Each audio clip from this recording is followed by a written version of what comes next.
Bien, que le Seigneur vous bénisse, que le Seigneur vous garde. Alléluia. Aujourd'hui, nous allons parler d'un sujet qui n'est pas beaucoup étudié, je dirais, mais qui, la parole de Dieu, eh bien, peut nous éclairer. Ce sujet, c'est la main de l'Éternel, ou les mains de l'Éternel, le doigt de l'Éternel, ou le bras de l'Éternel. Alléluia. Donc, la parole de Dieu nous dit que les mains de l'Éternel nous ont façonnés. Pour l'argile, le Seigneur, et il nous façonne. Dans Romains 9, la parole de Dieu nous dit, dans Romains 9, 20 à 23, que Dieu est le potier, et c'est lui qui façonne l'argile, et c'est lui qui fait le vase d'honneur ou de déshonneur, comme bon lui semble. On peut dire que le potier est libre, avec ses mains, eh bien, de façonner, avec la même argile, eh bien, un vase d'honneur et de déshonneur. Donc, on dit la parole de Dieu nous dit que ses mains nous ont créés. Donc, si les mains de Dieu nous ont créés, eh bien, quand on remonte un peu plus dans la parole du Seigneur, la parole de Dieu nous dit que l'Esprit de Dieu m'a créé. Job 33, verset 4. L'Esprit de Dieu m'a créé. Et je voudrais dire aussi que quand Jésus, le Seigneur, dans Matthieu 12, verset 28 à 32, eh bien, il expulsait les esprits impurs. C'est ce que nous dit la parole de Dieu. Par le Saint-Esprit. Donc on voit que le Seigneur Jésus-Christ, eh bien, expulsait les esprits impurs par le Saint-Esprit. Mais on peut voir aussi dans Matthieu 8, 16 que Jésus expulsait les esprits impurs, Matthieu 8, 16, par sa parole. Et dans Luc 11, verset 20, la parole de Dieu nous dit que Jésus expulsait les esprits impurs par le doigt de Dieu. Donc on dit que le doigt de Dieu, c'est le Saint-Esprit. C'est aussi la parole. C'est aussi les mains de Dieu. Parce que Dieu nous a façonnés avec ses mains m'ont formé. Et la Bible dit que, dans Job 33, 4, que le Saint-Esprit m'a créé. Et on voit que le doigt de Dieu, c'est aussi le Saint-Esprit. Alléluia.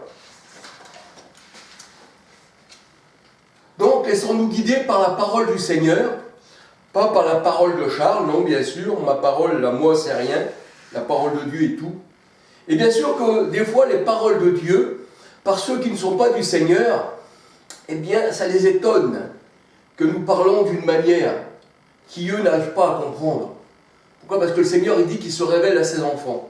Mais si les enfants de Dieu qui écoutent, eh bien, les paroles que je dis, s'ils reconnaissent la voix du bon berger à travers ce que je dis, eh bien, ils comprendront que ce n'est plus un homme qui parle, mais que c'est Dieu qui parle à travers l'homme. Alléluia. Nous sommes que des porteurs de lumière. Jésus est la véritable lumière. Nous sommes des vases avec de l'huile à l'intérieur. Alléluia. Alors, dans les Saintes Écritures, les mains, les doigts, le bras de Dieu, je dis bien aussi le bras de Dieu, représentent la puissance de Dieu et représentent Dieu lui-même. Parce que tout ça vient de Dieu, c'est Dieu lui-même. 1 Pierre 5, verset 6. Et quand le doigt de Dieu agit, eh bien la parole de Dieu nous dit, c'est l'Esprit Saint ou la parole qui agit. Parce que les paroles sont aussi esprit. Jean 6, 63. Alléluia.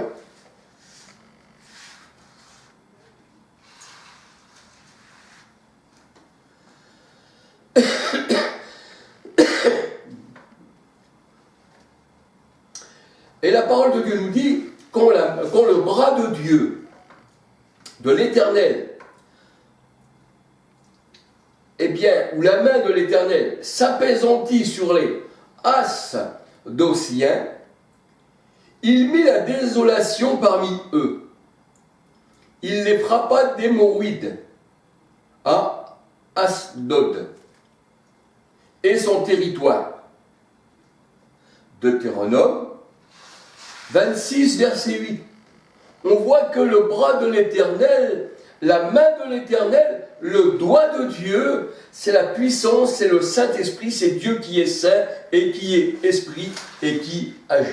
Excusez-moi, je crois que la vidéo n'est pas réglée, je vais la régler un peu mieux.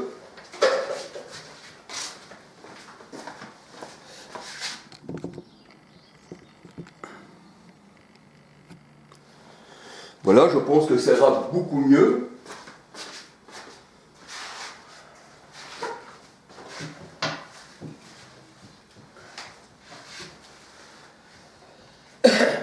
Alors quand le bras de Dieu agit, le doigt de Dieu, la main de Dieu, le Saint-Esprit de Dieu, tout ceci, la parole, eh bien, agit sur les nations. Et les nations tremblent. C'est ce que nous dit la parole de Dieu. Deutéronome 26, verset 8, 1 Samuel 5, verset 6, et Ésaïe 14, 27. Et nous voyons que même les Égyptiens, quand ils reconnurent les fléaux de Dieu sur leur pays, ils dirent, ça vient de l'Éternel, c'est le doigt de Dieu, la malédiction est sur nous. Exode 8, verset 15.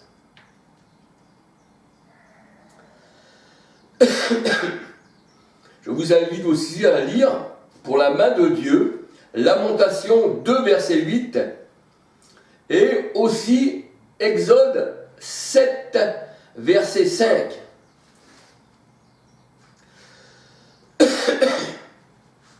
Quand on regarde les bras de Dieu, Deutéronome 9, 29 et Deutéronome 15, verset 16, Psaume 44, verset 3,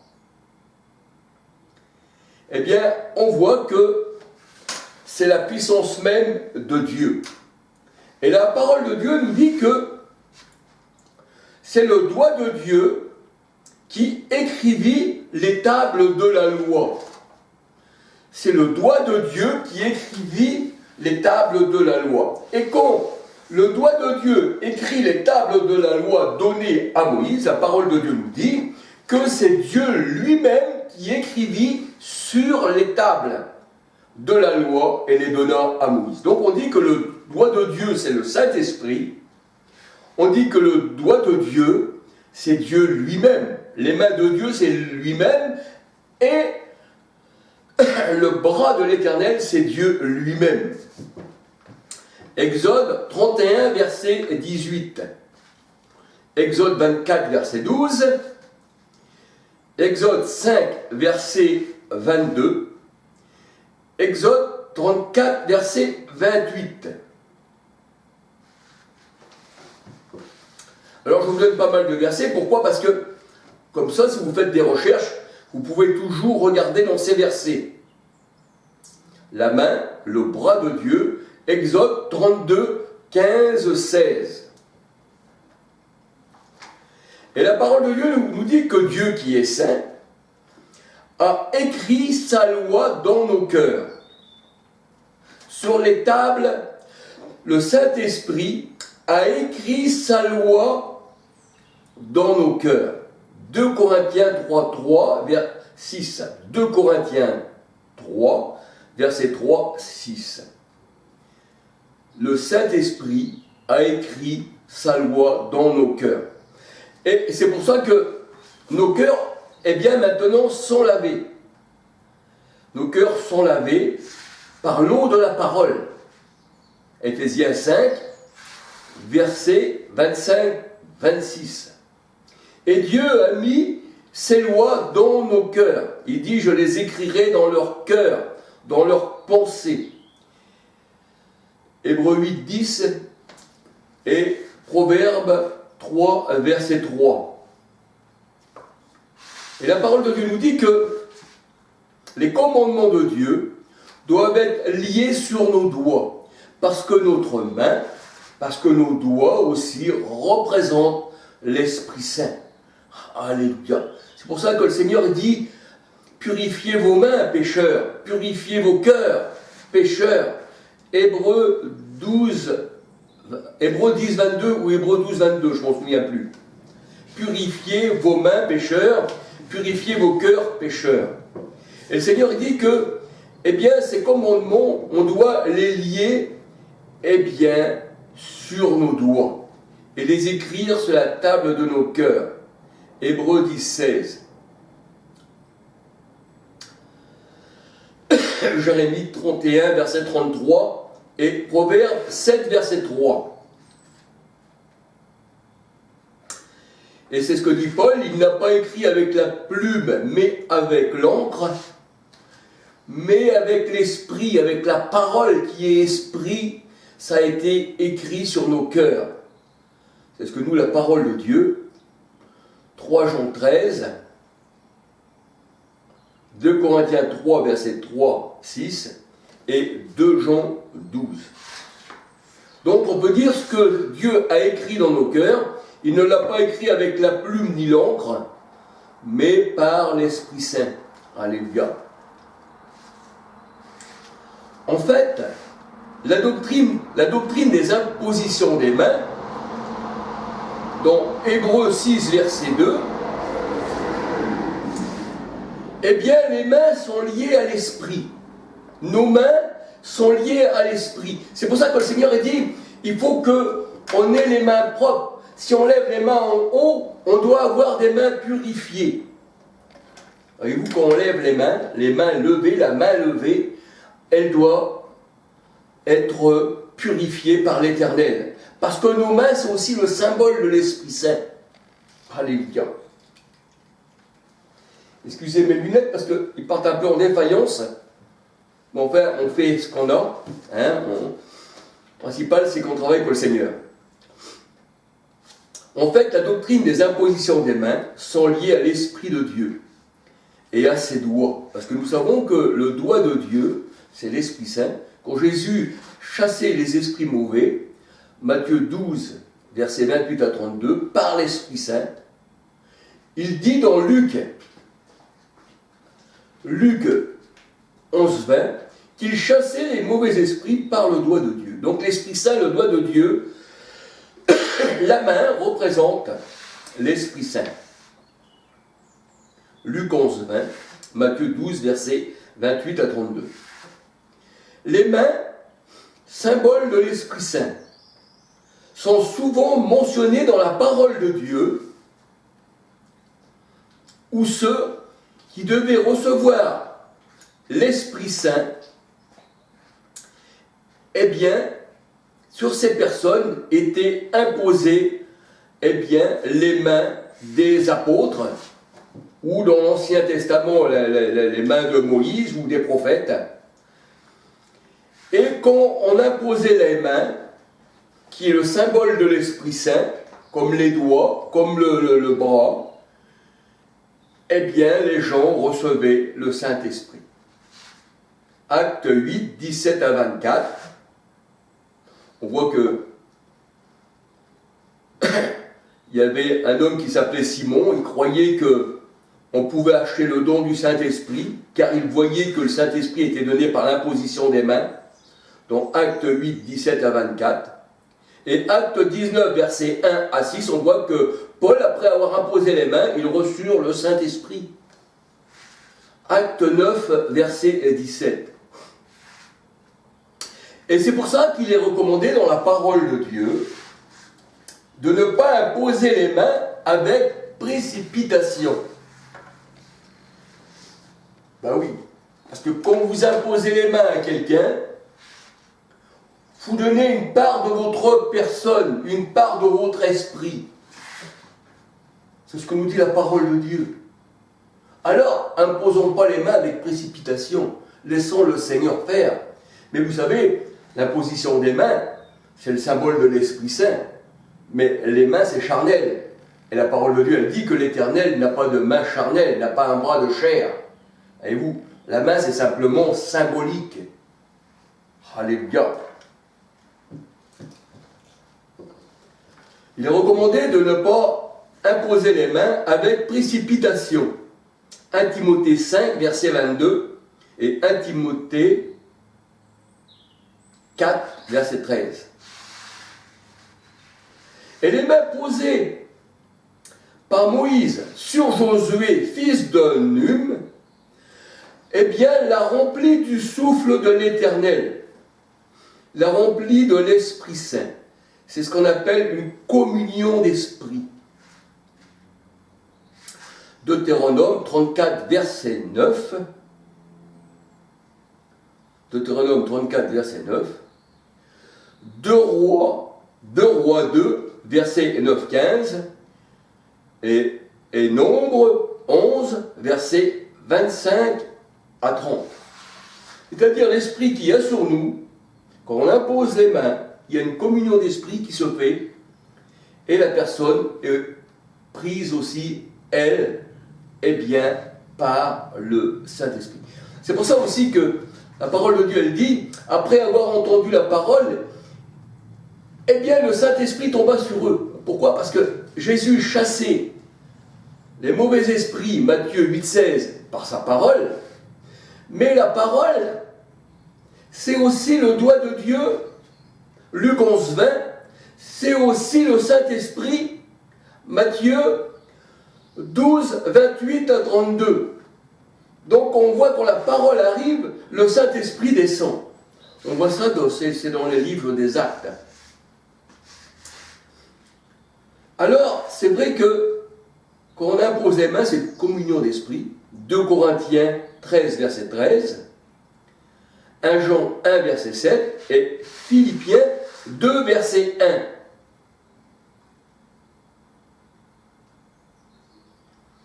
Et la parole de Dieu nous dit que les mains, qui représentent aussi le doigt de Dieu, qui représentent aussi le bras de Dieu, bien sûr, sa parole, son esprit, eh bien, est imposé pour retrouver la vue spirituelle. Les mains sont imposées pour retrouver la vue spirituelle.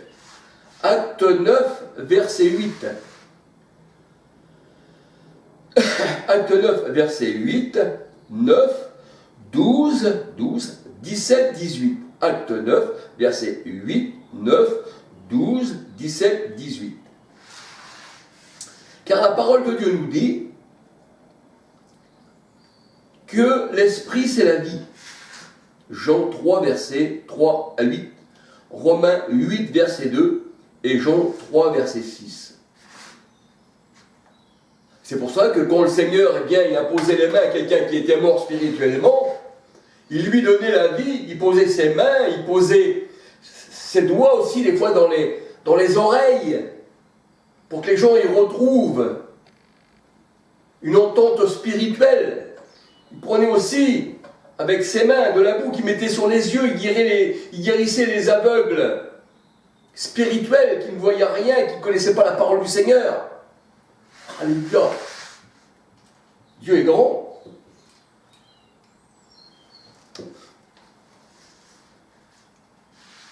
Et la parole de Dieu nous dit dans Actes 5.12 que beaucoup de prodiges et de miracles se faisaient par les mains des apôtres. Et la parole de Dieu nous dit quand tes mains travaillent, c'est l'Éternel, le Christ qui travaille avec toi et qui fait les miracles, qui fait les œuvres, par toi qui es son instrument. Marc 16, 20, Hébreux 2, verset 4, Acte 14, verset 3, Acte 19, 11. Mais il faut savoir aussi que Dieu n'est pas servi par des mains humaines.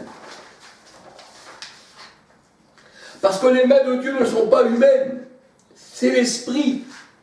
Dieu n'est pas servi par des mains d'hommes. Acte 17, 25. Et le Seigneur a dit, je détruirai ce temple fait de mains d'hommes. Marc 14, verset 58. La main, c'est le Saint-Esprit, alléluia. La main, c'est la parole. La main, c'est le doigt de Dieu. La main, c'est le bras de l'Éternel. Et la parole de Dieu nous dit que les apôtres se donnaient la main d'association.